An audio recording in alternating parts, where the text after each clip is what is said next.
আবার আফগানিস্তানের ওপর হামলা করে দিয়েছে পাকিস্তান এবং 400 জনের মৃত্যু হয়ে গিয়েছে। কিছু সময় আগেও হামলা করেছিল পাকিস্তান আফগানিস্তানের ওপর এবং দুটো ক্রিকেটারের মৃত্যু হয়ে গিয়েছিল, জান চলে গিয়েছিল।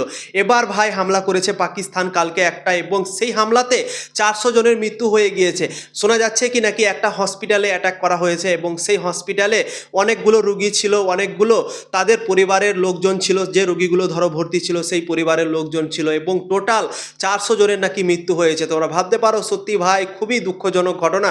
আমি তো ভাই শুনে অবাক হয়ে গিয়েছি, 400 জন মানুষ এখানে নেই ভাই, সেই 400 জনের মৃত্যু হয়ে গিয়েছে পাকিস্তানের একটা হামলাতে, এবং আফগানিস্তানে এখন অনেকটা শোকের ছায়া নেমে এসছে। তোমরা ভাবতে পারো ভাই, সত্যি খারাপ লাগছে খুবই।